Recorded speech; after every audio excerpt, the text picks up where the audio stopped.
episode number 466 of the West Tigers podcast. A little bit of a mid-season review kind of episode this evening. But, gentlemen, how good is the bye? How good is the weekend? I haven't had to move anything around or consider what we're doing or what we're not doing. I haven't had any stress. I haven't had to listen to Mick Ennis. It's been fantastic. Nick, how about for you? Mate, we were having a chat earlier, Joel, but I don't want this weekend to end. So Yeah. I just love a weekend where I don't have to stress about West Tigers. Always worry before the game. Doesn't matter who we play or when it is. I stress during the 80 minutes of a game. And when we obviously get towed up like we have the last 3 weeks, it just flattens the mood for the rest of the weekend. So this weekend's been great. I've had a very nice reprieve. It's been very enjoyable. I don't know about you, Josh, but I feel a little bit refreshed. I was feeling a little bit fatigued. I hope the players and the squad feels the same. I'm the same, Joel. I didn't even watch many of the other games really this weekend. It was just nice to get a break from it and freshen up. Hopefully the boys did the same. So ready for a big second half of the season. We thought we would start this episode with a one-word season summary so far. I've got a bit of a cryptic one. I'll share that in a moment. But Nick, what have you got for us to describe 2026 thus far? Probably a couple of words. So the first one I thought of was platform, because I remember before the season kicked off saying that if we can just get through to Origin time and be around 50-50, that I thought that would be a pass mark for us and put us into a really good position to leverage off to go into the back half of the year, which I still agree with. It's just the way that we've done that the last 3 weeks, how we've really tapered off. And I know we've had a lot of injury issues and Appy's been suspended as well, which has not helped at all. Mm. But just the way that we've performed the last 3 weeks leads me to my second word, which is precipice, because I honestly think that the next 3 weeks are going to be critical. I think it's another 3 weeks, and correct me if I'm wrong, before AD's back. I was having a look before, and I think he might be back around about round 16, which I think is the Dolphins game. And we've got definitely the next 2 weeks are very difficult coming up, but without AD in the team. But a bit of a precipice. I'd like to think we can win two of the next 3 games before AD comes back, but it's going to be tough. Mm.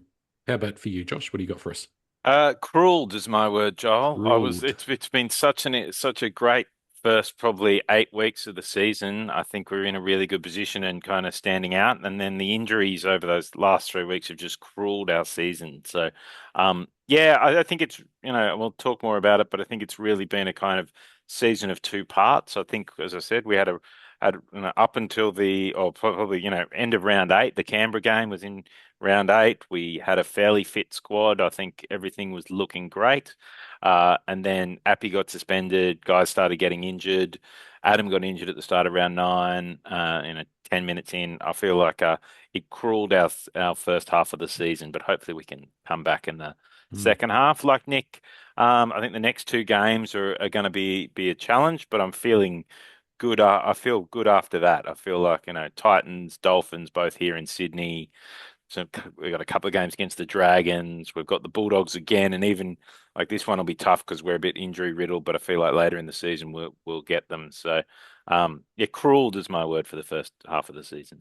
Yeah, hobbled is another word that sort of comes to mind along that same vein. Yep. We're going to talk about the potential of signing Connor Watson shortly. We're going to hand out some awards, including biggest frustration thus far, best player, most improved, etc., etc.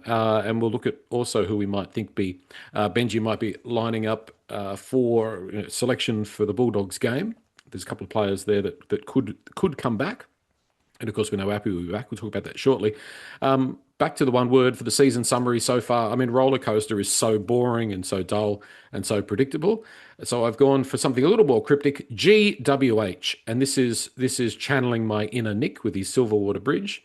GWH, which stands for Great Western Highway, because I drove over the Blue Mountains on Saturday, and if anybody knows that road, there is no such thing as a piece of straight road on that bit of road. You're constantly going up and down and left and right, and that is the West Tigers season 2026. We have a fantastic start. We have players leave. We have players resign. Oh my goodness, it's been exhausting. That probably is another word that comes to mind as well. so far. But Great Western Highway, Nick, did you like that one? It's we'll keep naming these places as places to use for inspiration for one words. Yeah, well, I guess the Great Western Highway, it's obviously a very important thoroughfare through various parts of Sydney to regional New South Wales, but you can't really jump. Well, you could jump off the highway and without doing too much damage, but you can also get hit if you're unlucky enough. So equally as dangerous as a bridge, but yeah, very good job. All right. A long way from the Great Western Highway is Allegiant Stadium in Las Vegas, where the West Tigers will be going in late February. No surprise, Josh. It's been something that we've sort of had a feeling that we're going to be involved in. I think it's fantastic. I did that little short video. I just think this is something that puts the West Tigers on a massive stage, and I think it can only be good for West Tigers, for our players. I know that it's going to be a hard game, and I know it's definitely probably a bit of a hurdle early in the season, all that travel, etc. But are you as excited as I am about the prospect of the Tigers playing in America? Look, I'm think it's really good for the club. I think the Vegas venture has been reasonably good for the NRL. I think it's been, a great experience. I know a few people who have gone and had a great experience. So I think for the club, it's a very exciting. Me personally, I won't be going to over mainly around some family stuff and some other things. The kids would want to come, and then I got to pay 20 grand to go, not just 5 grand to go. So that's the key factor. But no, look, I won't be going, but I am really excited for the club. I think it's really exciting. I think it's probably the right time to go. Leichhardt will be, even though we're taking an away game, Leichhardt will be out of action next Yeah. year, which I thought it'd be a home game, to be honest, given that. But and actually, I think it's a look, if you're going to get the Storm, who usually beat us anyway, at least it's not in Melbourne. We won't have to play them in Melbourne next year. We'll get a home game against them on the other side of the world. Maybe Mm. Craig Bellamy isn't coach. We'll be coming in fresh and fit fresh and fit, but with a bit of a premiership hangover after our 2026 victory. But nonetheless, it'll be good to be playing a bottom four side in the first round next year. So Hmm. in the Storm. So Wow. that's looking forward to that. So A couple of big calls there, Josh. Yeah, yeah. yeah.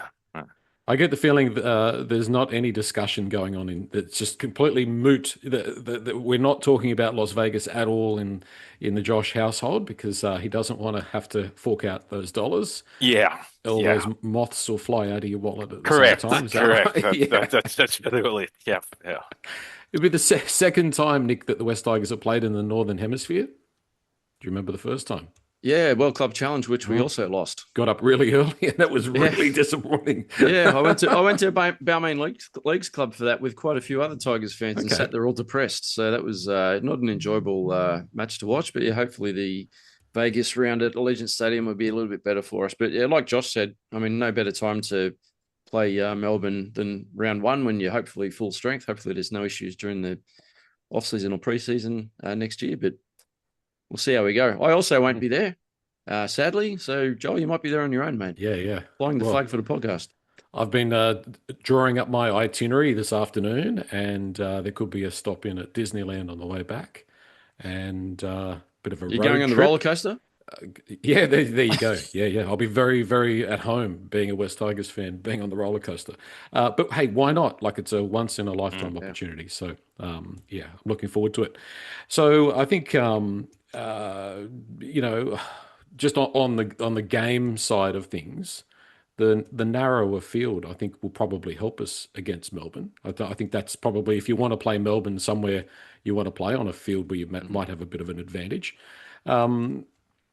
What do we think in terms of the West Tigers for 2027? I know that we've got the core, and this is a question without notice, but how do you think that team will run out for round one in Las Vegas, Josh? Do you think that, I mean, we're going to have the Samuelas and we're going to have the guys that we know, but, if we looked in that crystal ball, do you think there's any significant changes or anything of great interest compared to, what we know about the team now? Can you make I any think predictions? I think a lot of the positions will be settled if I think about it. The spine will be settled. The forward pack I think is settled.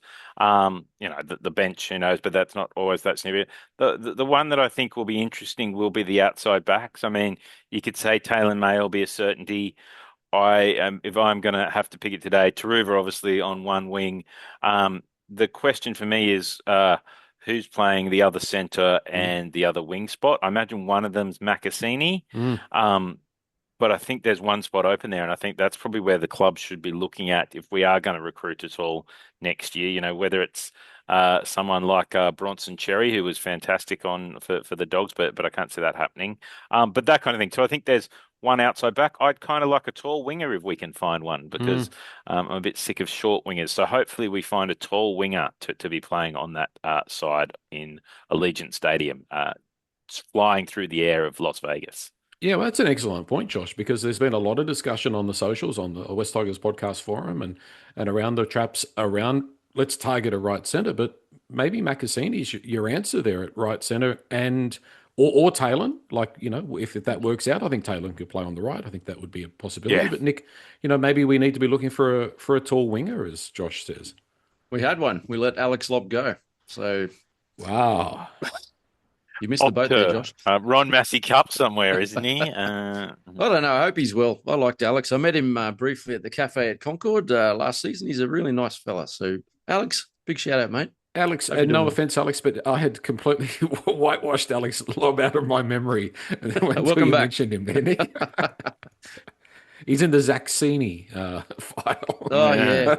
There's a blast from the past. How good was Zach when he debuted? We've gone completely off tangent here, but yeah, he was a bit of a guru when he first started playing for us. He came out and I think he scored on debut, and he did, yeah, and looked really good, and then disappeared. I like that idea, but a fast, tall winger would be something that would be would be a very handy addition. I think I'd rather have. I'm not saying him, but someone like Saab. I'd rather have a Saab on the wing than a Bronson Cherry in the centres. Personally, like I think we could be onto something. I know Benji listens because Jerome had his hat up. So Correct. There you go. West Tigers, get onto it. We want that. Speaking of recruitment for 2027, Connor Watson apparently being spoken about, and apparently he's been close to joining us a couple of times before. He turns 30, I think this week. Next week. A bit of a look. 31st. Yep. 177 games.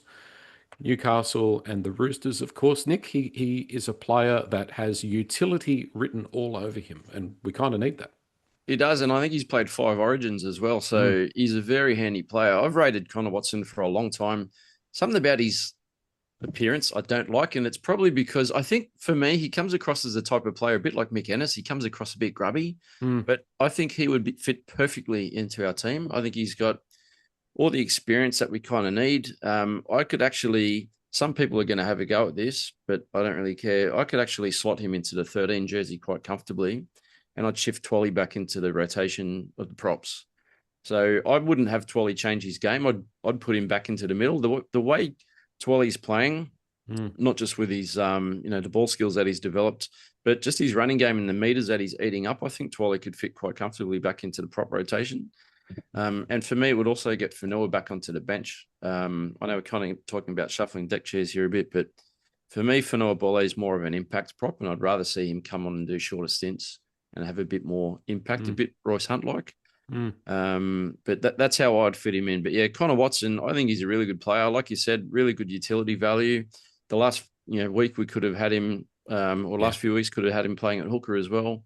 I think he'd do probably a better job than what we've had. No offense to Latu and obviously Josh's mate Tristan Hope. But yeah, I mean, even at 30, it's funny, isn't it? Because how quickly media, the news changes over the last few days, because a couple of days ago, there was an article out that he'd obviously toured PNG and Gordon had a look at potentially a 2-year contract to moving over there. And then there was a story about he was going to sign on a 1-year deal with the Dragons to do a sort of a gap year until the Chiefs come on board. But now all of a sudden the Tigers are back in the picture, if you believe what the media is saying, and sounds like we've got a crack. So next few days will be interesting. And those media reports, Josh, were around the fact that we weren't going to be there for 1 year, but we'd like to get him for a few years. So we seem to be pretty keen on him, if you can believe the reports. Yeah, it's a really interesting one. Obviously they were talking about PNG, and perhaps he didn't enjoy the trip to PNG if he's still having negotiations with other clubs, but there was kind of talk of that 1 year deal in between, but perhaps he is looking for a term deal. Look, I know he'll be 30 very soon, like next week, I think you said. But he's the kind of player, like, he always looks like he trains really hard, he's really Yeah. fit. He hasn't, he looks like the kind of guy, and he's a smaller guy. I don't think there's any issues with him playing into his early 30s. Like, you look at a lot of these guys who are proper professionals. He gives you, to my mind, he gives you a really good hooker option when Appy's not playing. Mm. He can play lock. He's played, 50 something games at 5'8". I was looking at in the NRL. He played a bit of fullback. Like, he is a fantastic bench option. You look at what you get from Tristan Hope versus what you get from Connor Watson. And I don't, like, if I had him on the bench, to Nick's point, I don't think I'd have him starting lock. I like Twali there, Mm. but I think I'd have him coming on to play some time for Appy, but also being able to come on, play some lock. The interesting question for me is what that means for Latu Mm. Fainu, but Mm. perhaps it's around the fact that Luai is leaving and they're going to see Latu more as a half 5'8" next year, than that kind of 14 utility. But it'd be interesting to see what happens if he does come, because yeah. Yeah. If you can, put together a perfect utility player, perfect number 14, Connor Watson Oh, is a great resource to have if you can get him, and fantastic. if you can use it. Sorry, not the right term, but if you can utilize his contract as a way of more easily and less stressfully injecting Jared Hayward in the next couple of years, then I think that's another positive move as well. Nick? I just feel really sorry actually for Latu because he's kind of been a bit of a gap fill to quite a few positions so far. Like we signed him on as a long-term half option. I think we signed him for 4 years and 500,000 a season. So good Mm, money for a youngster. Is mm. this his third year now at the club?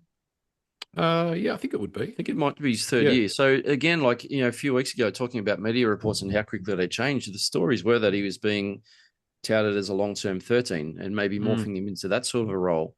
Then last week he comes out and he's playing 9. I know he was backfilling because, we tried Tristan Hope for a bit and maybe it wasn't working as well as we hoped. And obviously Appy's, our out and out 9 when he's good to go. But yeah, I guess if you're going to bring in Connor Watson, I can honestly see great value in doing that, especially with the experience that he's had. It just makes me wonder what Latu's going to do. And I know, Josh, you're saying, potentially when Romy leaves, there's an option there for him in the halves, but he's got to wait another year. So that'll be at the Yep. end of his 4-year tenure. At good money too, just to sit back and wait to find out what's going to happen with him at the club. So Yeah, hard, yeah, I think the other thing to remember is Connor Watson is a current Origin player.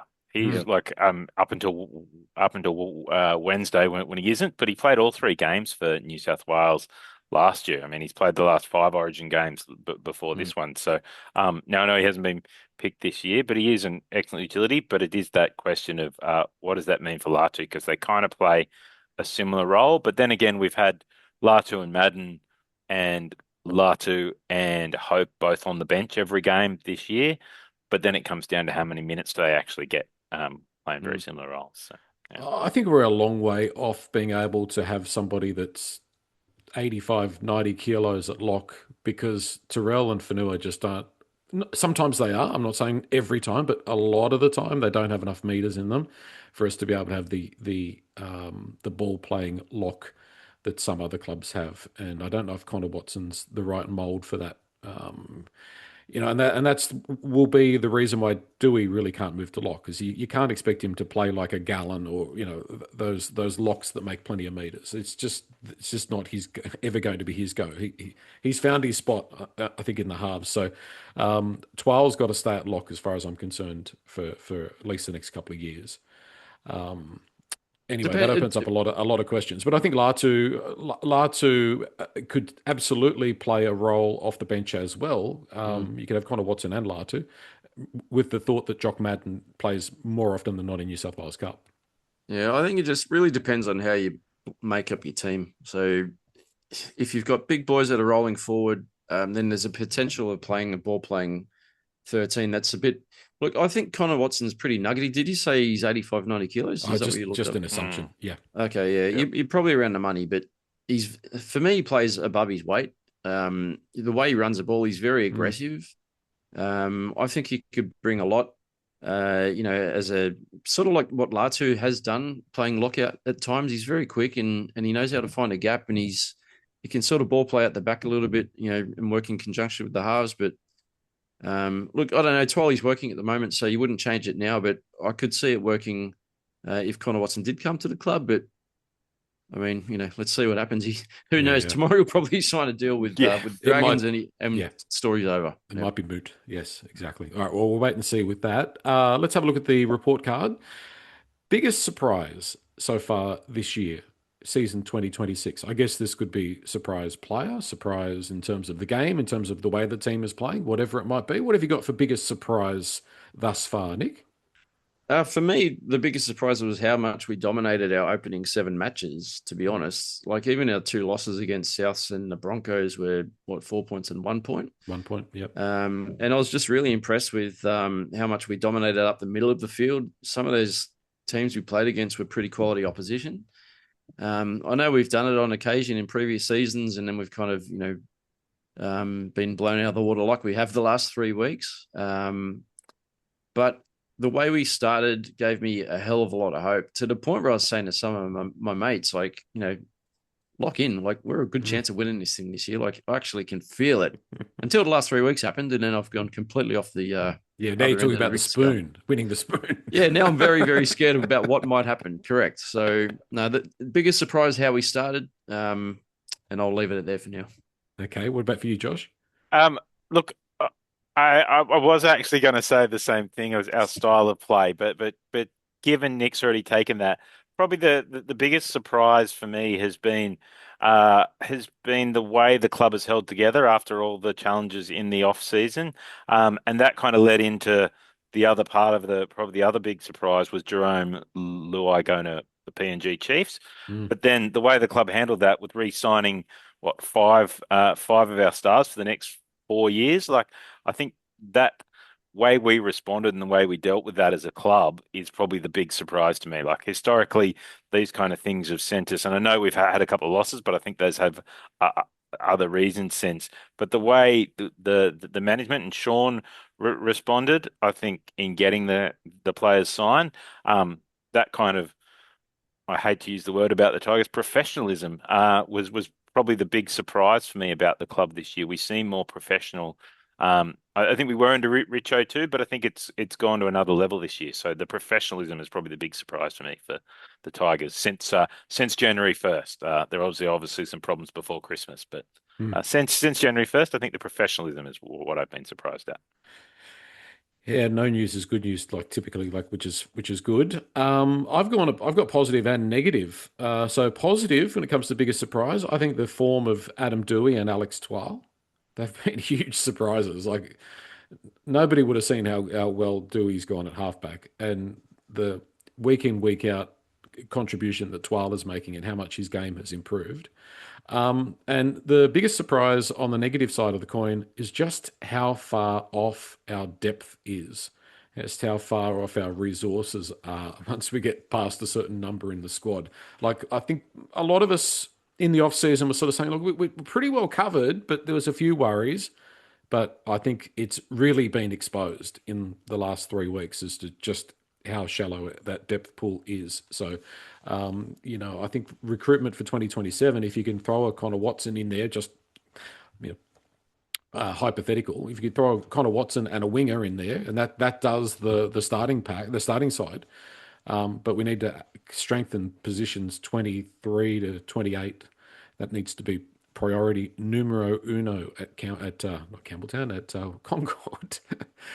Biggest frustration thus far, I think we might all have the same answer here. Nick, biggest frustration so far, 2026? For mine, it's the injury crisis and the exposure on our depth, like you just touched on there. So, I was one of those guys at the start of the season that actually thought we had covered depth fairly well with, like you said, with the exception of a couple of positions. So we've seen it with fullback. and we've seen it with Hooker.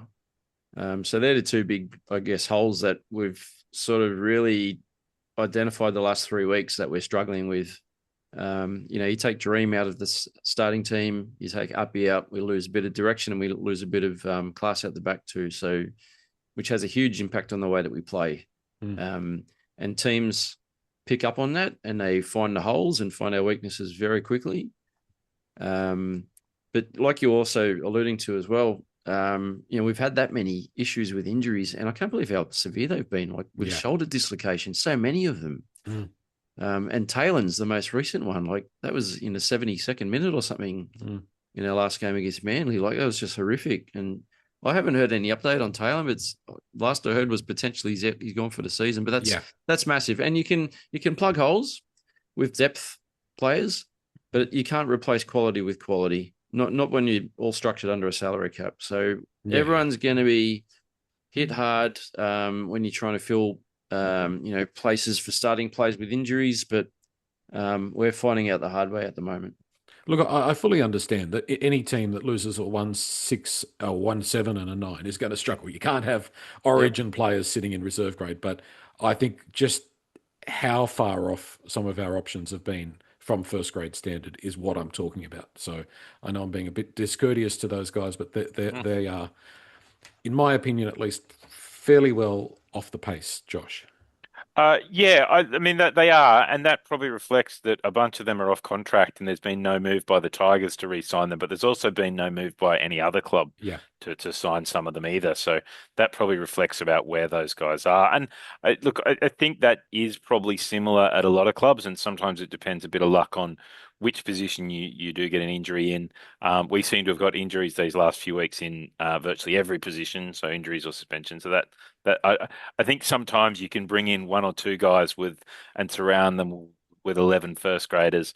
I think when you have 6 or 7, sometimes there's just not enough first graders there. So I think a guy can look fairly good, and you've seen this with other teams and with us over the years. Times you bring in one guy and he's playing with a good team that's going well.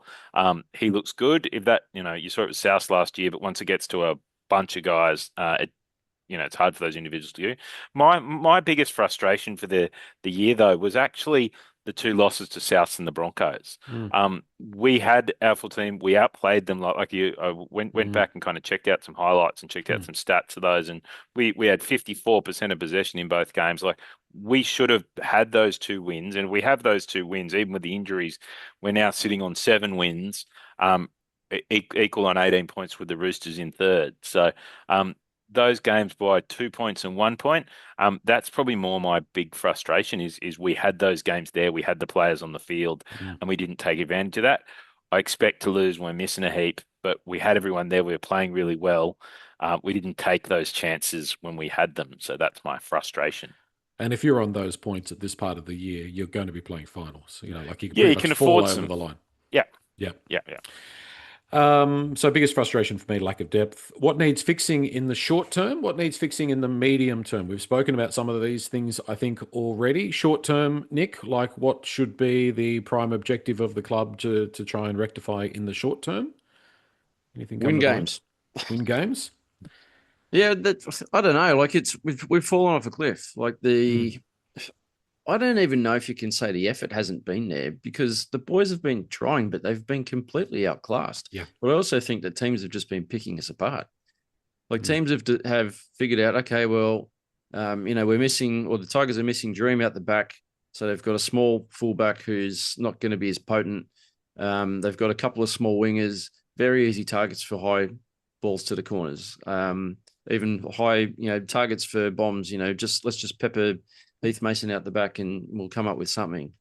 I'm not sure how you fix it. I know I think the last thing that we're going to talk about this evening, Joel, is potential team to play against the Bulldogs. And I've probably got a couple of left field options there. But how you fix it, I think we've done well by having the bye when we had it because we needed a break. So all I can say is I hope they come back refreshed and ready to go next week against the Dogs. I did watch that game. Josh, you said you didn't watch too many games. It's probably the one full game that I watched on Friday night, the Bulldogs game. Funny game because it kind of swung quite heavily. I thought Bulldogs weren't really in the game in the first half, and they had everything go their way the second half. So Yeah, the Dogs should have won by it's the actually the one I watched most of too this weekend, and I thought the Dogs, they did win, but they should have won by more. Again, they had lots of ball. Um, they're not a great attacking team. Melbourne's defense down that right hand side, like we even saw it when we did lose to them. Well, but Taylor May was ripping them apart over there. Like their Mm. right hand side defense is just horrific this year, Mm. and the Dogs took full advantage of that. And I think the wet weather helped them. I mean, that's looks like it's going to be the same this weekend. So, for me, what needs fixing in the short term, and I got this off my kids, is heads, shoulders, knees and toes, knees and toes, knees and toes, heads, shoulders, knees and toes. So, the short term, it is those that do need Yeah, yeah. fixing. In the Surgery. medium, yeah, that's it. Josh, That's it sorry, for a bunch of you guys. got that far. We all clap hands together. I Yeah, had to finish and it. then we all clap hands. Yeah, it's good. It's good. Um, so and in the medium term, I think we get those guys back. I think it's around probably adding a player in the outside backs. I think adding some Mm. depth. Look, I mean, look, a hooker if Appy went down again, it'd be great. But you know what? If Appy goes down, we're probably just not going to win. So Yeah. it almost doesn't matter who the fill-in is there. But I think the outside backs, we probably need a little more depth in the outside backs. So trying to find someone to come in there would be the medium term thing for me. Mm. Oh, I think short term, is hopefully what we spoke about at the beginning, which is using this week the bye round to rejuvenate, regroup, get back together, fortify the line a little bit. I think we've got to try and play guys like Skelton, like play a little bit of experience as much as possible in the next couple of weeks while we're still short a few guys. What about the medium term? Like medium term to me is 12 months to 2 years. I think obviously what we've spoken about depth. I think a little bit more speed and a little bit more size in the backs, as we've already spoken about as well. Anything else sort of come to mind for that sort of medium term goal, Nick? I think you hit the nail on the head, and Josh has said it too. I think if you're talking the next 12 months, we've got to really have a good look at the end of this season and even beforehand, the old shredder list, Joel. You've got to start putting some names on who is on that shredder list. So Mm. Josh has said it before, there's players that will never play NRL, at least for West Tigers, and probably no other clubs. Someone might pick them up, but I don't want to name names. Josh is very good at naming Yeah. names, and I don't want to get on the bad No. side of people, so I'm not going to name anybody, but Now you might have to play golf with them one day. I may have to play Yeah. golf with them. So I'd love to play golf with anyone that's affiliated with West Tigers, but I'd love another invite, but that's another story.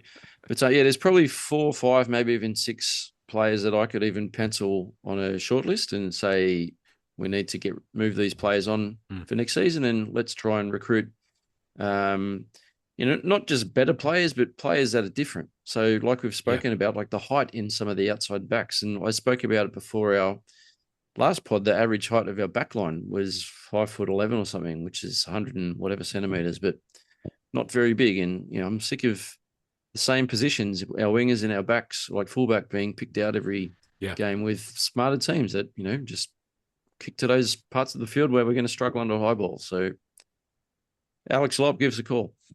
Yeah.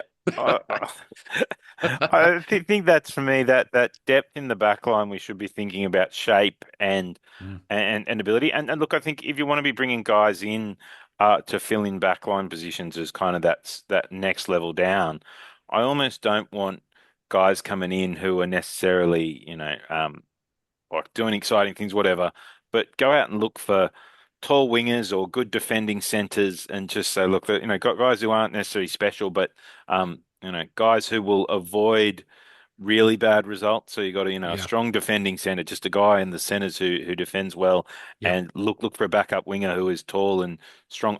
Like perhaps not a first grade winger. I think we've got some opportunities there. We've obviously got Taruva and depends what we do with Makasini, but get a tall winger and a strong defensive center, which I think Pat Herbert has some of that in him. So I kind of give them credit for really making that decision coming into this year. But that kind of similar things and some experience in that depth, and not a 20-year-old kid. But it's hard because then you block out some positions for your own kids coming through. So and how many experienced first graders want to come and play backup for the Tigers? So I'm not sure how they do that, but Yeah. yeah. It's going to be really interesting to see what happens with Tino Tavana. Mm. What his next 6 months looks like. Luckily, Mal's bought three of the players that you're talking about, Nick. You're not naming names, but he's bought three of them off us, which is fantastic. Thank you, Mal Meninga. That's very much appreciated. The other one has escaped my mind, but that's okay. But I think we all know who's on the shredder list. We need the shredder sound effect. Mid-year player awards. Best player so far, Nick. For me, and I've always rated him, and he's only a young fella, so it was actually hard to put him into the best player category. But Samuel Afenu, Yeah. like he was good last year, but this year I think he went up a level, and such a shame he's been cut with injury because he was spoken about as a potential Origin selection, and at his age of how old is he, Josh? Is he 22? 23. Yeah, he's 20, very young. 23? Yeah. He's young, but he's a really strong defender. He was really gelling well with Romy out in that left edge, and he was a target in attack. Like the way that he can take a high ball, even running in the same direction the balls are going, is very difficult. But the frequency and consistency that he was doing it, weapon. So absolutely shattered when Big Sam went down. But yeah, for me, he was the player that I loved watching every week. So get back as soon as you can, Samuel. I miss you. It was a bleak, awful afternoon out there at Cronulla. Yeah. Oh, yeah. Josh, best player so far. Well, I considered Samfano too, and obviously I considered Appy because I think sometimes we forget just how good Appy is, but perhaps over the last 3 weeks we remembered how good Appy is without him. But my best player this year has been Adam Doueihi. I think to come out last year he played centre most of the year. The year before he was injured with his knee, and then to come out and really take control of the team and lead the team and be like not just in the Origin conversation, like he was going to be on the bench for New South Wales. I don't think that was, that seemed fairly certain till they got injured. He was sensational this year and until his injury. And I think we're really missing not just his play, but his running, his kicking game, just his energy and his voice around the field. And even his defense was good. So Adam Doueihi, my best player for this year so far. I think if you didn't know anything about rugby league and you got somebody to watch our first 6 or 7 games and you said, tell me which of those players out there is the highest paid player on the field, I think 9 out of 10 people would have gone Adam Doueihi. 100%. So, yeah, very, very, very good points. I have gone 12 just for that consistency. And as I mentioned earlier, and as I seem to mention every week, just how much his game has improved. What about on most improved this year, Nick? Who have you got on your sheet there? You just said his name, Alex Twal. And Josh is probably smaller because I'd say you probably had him as well. Yeah, and I've got 12, yeah. 12 as well. We've said it all year. Twaley's grown another leg. This season he's and I don't mean that metaphorically, but he has gone up a level. He's brought in ball playing ability, which he didn't really have. He's brought in a little bit of a step as well. He's become the 13 that we were all hoping that we'd find a 13 during the previous off season. We didn't think we had one. But he has become that 13 that I'm now talking about, giving the 13 jersey to Connor Watson. But yeah, Twally, extremely important. And another one of our great starting players that when he's missing, like we saw last week, you really notice that he's not on the field. So, but the amount of work that he gets through, it's always very, very high. We know what he's tackling, his defensive game's like, but he's introduced a very good attacking side this season. So, yeah, Twally for me, most improved. His strike rate as a try scorer hasn't improved, but that's Not yet. one area of his game that hasn't improved. Not yet. It's coming, is it, Josh? Is that a prediction that Alex Trial is going to score a try this year to go to number 3? Look, I definitely think he will, and he was my most improved because it's changed. But the other one I did consider, who actually has been a try scoring threat this year, is Big Royce Hunt. I think last year he spent most of the year in reserve grade and was overweight and was generally unimpressive. The change in his play this year, like if I think back to a lot of those early games, we were actually down quite often in that first 20 minutes, and he's come on and changed the game. Now, at the last couple of weeks, when you're down by 24 when the reserves come on. There's not much they can really do. But I thought for the first 7 or 8 weeks of the game, he's been coming on and really changing the game. He's been playing extra minutes. He's been chunked in the middle. His defense has looked better. So I'm going to give. Well, it is Alex Twal. I think Royce Hunt deserves a shout out for his big improvement this year too. So Okay. It's funny because I feel exactly the opposite. I've got Royce, and I like Royce, but I've got Royce in shredder territory. Yeah, I've been Which, really disappointed in him in the last ouch. few weeks, especially. Best signing so far. We didn't sign too many players, so we've got a field that would include Ethan Roberts, Bunty Afoa, Kai Pearce-Paul, and I think that might be as far as we can go for 2026 signings, Nick. Should we just say KPP and move on? KPP, KPP, KPP. KPP, exceptional. Now, this is going to be an interesting one. Best young player. Now, Mm. if you'd asked me before the Cronulla game, I would have said Tavana. Like Makasini, he was great in the trial and he'd done a couple of good things. But I thought Tavana was looking fantastic. And then he had the Cronulla game, and I've snatched the Rookie of the Year award away from him. And I guess the other player that fits in is a guy that's only played one game, Ethan Roberts. But at the moment, who do you think's on track to win the Rookie of the Year for the West Tigers, Nick? It's a very small sample size, which makes it very Mm. difficult. But Hamasi Makasini hasn't played many games and had a bit of a mixture, right? Like at very early on, he thought, especially in the trials, which I know is not NRL season, official season, but in the trials, we all thought he's the next Jonah Lomu, the way he was running over the top of who was Dylan Dylan Edwards Edwards. out at Mm. Leichhardt. Mm. And all of our hopes went up, and then I think he was targeted, and I think his Mm. youth and experience sort of got the better of him as Yeah. teams sort of picked him out as, let's go at this big fella that hasn't played many games at all. So I still get excited watching him. I can't wait for Hamasi to be back from injury, which is it this week, or has he still got a bit to go? I think he's a possibility. Yeah. I hope he's named, because I think we could do with his height and strength back in the team. But yeah, you're right with Tavana as well. Tavana looked great his first game, and then had a few errors in games following that. So again, very difficult with the number of games that we're sort of looking at. I'll just throw one name in that we haven't seen yet in first grade, but did see him in the trials, as Javon Andrews. So Yeah. I'd like to be talking about him very soon. Well, I was going to say maybe our Rookie of the Year hasn't played first grade yet. Maybe that's Yeah. still to be decided, Josh. It could be at Andrews, or it could be a Haywood, or someone like that gets an opportunity. Yeah, I actually, and I looked at this as young player of the year, and the person I probably had as my young player of the year because of the fact he's actually probably it was unexpected level of improvement. He still does a lot of things that I'm not thrilled with, but I think Luke Lally has probably had a much better uh, 8 weeks than I expected. At True. least in attack, he's run really hard. He scored Mm. 6 tries, there's 7 line breaks, 30 tackle breaks, like with the ball. And if I look at his, he's made a couple of errors with the ball, but compared to Devana or Makasini, he's actually not had many errors at all. So I'll give him a bit of credit. But a Rookie of the Year, I think it'll be Ethan Roberts. I think I was very impressed with his one game. Yeah. Sam Fainu's out for a lot of the season, so Roberts will probably play quite a bit, hopefully, Mm. of football. So I think Ethan Roberts will end up being our Rookie of the Year, but hopefully has some competition from Makasini when he comes back in. So. Okay. Well, yeah, we'll wait and see in regards to that. And it could be Roberts. You never know. Yeah. What about most disappointing? I've got three guys on the list here. I wonder if you guys have got the same. What about for you, Nick? Most disappointing? Anyone that we've mentioned? 100% Stafford Toa. Stafford. So he, from round one or round two, our first game, was in our top two centers in the club. It was him and Taylor May. Mm. So he's still got that heavy bandaging on his, is it his right arm?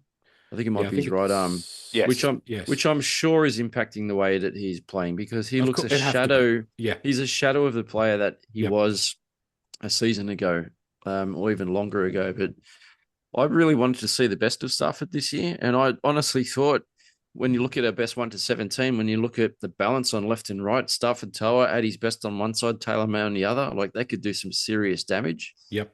And it's just been really disappointing to see what Stafford's done so far with the limited opportunities he's had, but it hasn't been great. And, he came back in a couple of weeks ago and Benji dropped him back to reserve grade the first after the first week that he was back in the team.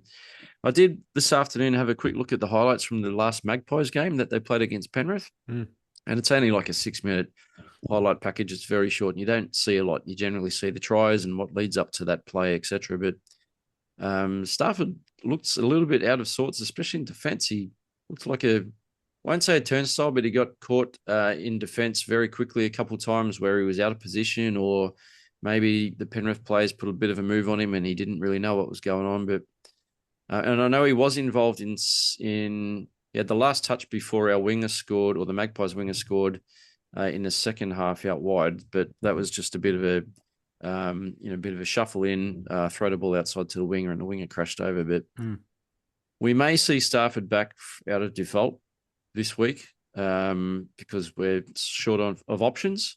We may, Joel. But yeah, very disappointing in what I've seen so far. It's not always like we're not necessarily talking about effort when we talk about most disappointing. Like most disappointing, I think you have to take into account that injury, Josh. There's clearly he's broken, but why isn't he getting surgery? Yeah, it's a really interesting one, and I'd really love to know more. He was also my most disappointing because he's paid and he's ranked as our number one right center and one of our guys who was even in the leadership group, I believe. So, but as you said, it does like he looks injured. Like even when he's playing and he's back for like it looks, and you kind of go, well, one, he doesn't look fully fit. Two, he looks like he's playing with pain. Like you see him come out of tackles, it hurts. But as you said, it's been going on now for 12 months. Like it was last year. Why didn't he get surgery? Maybe they thought the rehab it. Well, the rehab hasn't worked if they are rehabbing it because it's still strapped up and he still doesn't have the energy to it. So, that's probably a little bit of my disappointment in him, but also the club for not finding a better way through that. Like, what are they doing with him? So, yeah, and I don't think there's many other disappointments across the squad. I was probably just that was probably my main one, other than some of the depth players, but I probably didn't have that higher hope for the like of Tristan, and for Heath. So, so it's probably not that I'm disappointed. Just they're probably as expected a little bit for me. So, yeah. I've also obviously got Stafford there. I think I just get the feeling that the bus is going to be stopping soon and Stafford's going to be getting off. I just get that feeling. It's just got that smell about it. I got Macassini, it's not having a shot at him and it's not a criticism, but just like we had our hopes up and we're pretty disappointing, with what we've seen, but 1,000% he's been targeted. Like not many guys get targeted like Macassini has been targeted after what happened in that trial match. And I've also got Sione, like not so much for the early part of the year, but for the last month, just really disappointed in how Sione's going. Yeah, I thought about that one, and I thought as a bench prop, I'm really happy with what he did. When he's been starting these last couple of weeks, I'm very unimpressed. So perhaps that tells me his position is bench prop, and that should be where his kind of level is. Because I agree. The last few weeks when he's been playing back row or playing lock, it's not been great. Yeah, Sione's a player that last year went up a level to a level that we hadn't seen in his game before, and this year he's kind of dropped back down a little bit. He's made a lot more errors as well, and his defense hasn't been crash hot. Yeah. So interesting to see him, how he peaked and then he's kind of faded a little bit. But I hope he can get that back because last year he was like a weapon that we didn't know we had. So these are the times when we're starting to struggle with injuries. We need players like Sione to step up and get back to the form. You can't just wish someone into form. But I hope that he can, get back to that 2025 form that we saw last year. Probably my other disappointment in that similar, well, in a slightly different vein, is that Kit Lally, also in our top 30, hasn't been cited even in New South Wales Cup. So hasn't played a game in any grade, yet we're paying him a top 30 contract. So obviously there's probably reason behind that. And then he's signed for Perth next year. But, perhaps he should move now because we haven't seen him. And so that's quite disappointing that we're paying a guy we haven't seen. So. He could be sitting in Fremantle drinking a cup of coffee and contributing about the same amount of money as same amount of effort and correct, energy that he is to the team at the moment. He's in the Brandon Tumeth Twilight Zone. You're right. Yeah, that's not a good bucket to be in. No. I wonder, just honestly, only I wonder if there's an injury. I wonder if there's something going on there with his body that maybe he's not 100%, but we're not privy to that. And that's another thing. Like the club has once again become tardy with injury updates, and I know a lot of fans do get Yeah. frustrated with that. So West Yep. Tigers, that's something it would be nice if you did that a little bit better for us. Um, are you more hopeful or less hopeful than you were in round two? We had the buy in round one. In round number two, before we played, just looking at the whole season, some of us were tipping. I think I was tipping us to be about eighth. I don't know if that's going to happen now, so I'm less hopeful. I'll throw my answer out there. I'm more pessimistic about where we're heading, unfortunately, Nick. Probably the same. I was going to say, is the question more around, am I more or less hopeful than the start of the game against the Cowboys or the end of the game? Because Yeah. before we played the Cowboys, I guess I was hopeful that we'd be competitive. And then when we blew them out of the water in our first game of the season, hopes are up. And then, the next 6 weeks were brilliant. And I'm thinking we're going to win the comp. So, Yeah. You're off for um, grand final tickets. yeah, correct. So I'm probably going to go glass Glass half half empty. empty. That I didn't one. say us. It's easy for you to say. I actually think I'm probably less hopeful, to be honest. So I I am very, very hopeful we can jag a couple of wins in the next 3 weeks. Because if Dewey comes back in a month and we've lost 6 straight with the bye in between, I think we're in a really bad position going into, trying to mount a finals charge. So yeah, we got to stay in contention. I'm gonna channel my inner Josh here. Okay, you ready? Let's see if I get it right. Josh, I'll answer for you. No, we're on the right track. We'll get these guys back, and we're definitely heading for seventh or eighth position at worst. Am I right? Yeah, you're fairly close, Joel, and I am more hopeful. And I'll tell you why, because at round two, before round two, it was the start of a Tigers season. I might have been feeling optimistic, but I'd lived through a lot of seasons where I'd felt optimistic and not. And Mm, then I watched 8 rounds where we were where we're in the top 2 or 3 teams in the comp. yeah. And it's been a very long time. In fact, I'm not sure I've ever watched the West Tigers and thought they're in the top 2 or 3 teams in the comp until the grand final of 2005 when we were actually in the top two. Like Yeah. even before that, we probably weren't the top 2 or 3 teams in the No, no. in the comp. We lost to Penrith in that last round, and I thought, oh, we're back to where we. Correct, and the top, Yeah. and we were kind of fourth on the table. Yeah. So I thought that the fact that we actually have the ability to be that good and to put that together. Now we've lost some games, we've been injury riddled. Um, that happened, and that may lead to it. Those injuries may see our season not reach the heights we'd like. But I look at our full strength or close to full strength side and go, we can compete with the best teams in the comp when that side's on the field, and when Mm, even if they have their best side in the field, and it's been a very long time since I've felt that. So if I look at this year, it depends what happens with some of the injuries, but going forward, we've signed most of these guys on as well. So I'm probably in a much more hopeful position than I thought I would be at this stage in round two. So yeah, more mm. hopeful. Okay. I've already emailed Peter V'landys asking if we could have another buy next week. Yeah, no response yet. I'm looking at this Bulldogs game, and my anxiety levels are rising. Who do you think we're going to name? Now, Buller is apparently a chance, but I don't think that's necessarily going to happen. Let's say that he's not available. There's some talk that you could give Attard a debut. You could move Taruva back to fullback again. You could do something. I know we had a bit of an early chat about this last pod. Like Nick, I don't think we can afford. I don't think we are any chance of beating the Bulldogs. Not to say that the Bulldogs are a great crash hot team. I don't think we're any chance if Heath Mason is named at fullback. Neither do I. And I've picked Jack Addard at fullback this week for the West Tigers. So I think it's 100% time that we need to do something different. Yeah. And like I said before, you can't keep putting Harold Heath at the back and then have a couple of small wingers out on either side and expect different results. So thank God Appy's back. I can't wait to see a great leader back on the field and steering us around. And hopefully that gets the forwards on the front foot, because that's something we've fallen off a cliff the last 3 weeks. Like we've been dead set 20 or 30 meters poorer off almost per set without Appy, pushing us up out of the ruck. So, but for something different point of attack, I'd love to see Jack Addard get a start. I know he's only young. I've heard a lot of very well-respected people say he's not ready. But you know what? Heath Mason's not ready to play fullback again. So, and I don't want it. I've said it before. I don't like weakening one position to strengthen another. I wouldn't put Taruva at the back. I love him on the wing. However, I'm probably going to move Taruva when we start shuffling down the back line a bit. But yeah, for me, I'd be putting Jack out at the back this week.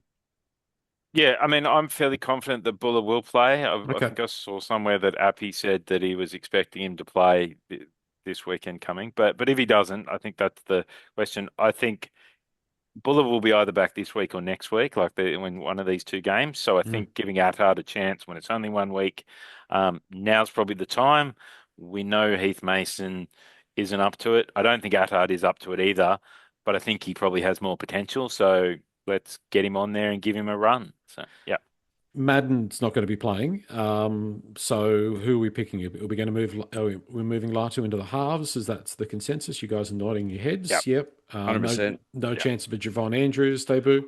I'd have him on the bench. Okay. So I think, you've not got Madden, you've not got Latu because he's starting.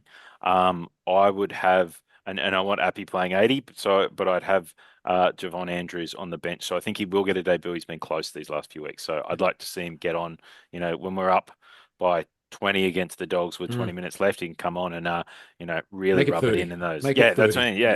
Really bring it home. He Yeah. has, like, I've watched him quite a bit in Cup this year. We obviously saw him in the trial. Yeah. He is probably the most talented player in a lot of those cup games. Even the ones we're losing, he looks a class above. His defense is probably where he just needs, like, he's just a kid who hasn't played enough adult football, but attack wise, he is very much a classy 5'8" kind of half. So yeah. Yeah, we'll have to wait and see. And I don't know if you talk to guys that debuted with another person that they knew, like if you debut a couple of guys at once, is that a good strategy, or is it better to just let just do one debutant at a time? That could factor in. But I mean, if we had the back line that had Buller, Skelton, and Macassini back in it, it's looking a whole lot stronger, isn't it? Forwards, Roberts on the left edge, do you think? Is that the way that we will go? What are your other options? Suka, Alex Seyfarth. I mean, I think you pick him on the left and have a go. Nick? Sione's an option. You could put Sione in the back row. I know he played lock last week against Manly and the whole team was poor. Yeah. But that is an option that you could put Sione in the back row. But yeah, Ethan Roberts is a possibility. He's a big boy. Jeez, he's huge. He's huge. I was impressed with his size, and he's fairly mobile for a big boy too. So, look, if Roberts got named, I wouldn't be disappointed. But I guess Sione's got a bit more experience at NRL level, so Benji may look to start with someone like Sione over Ethan, but we'll wait and see.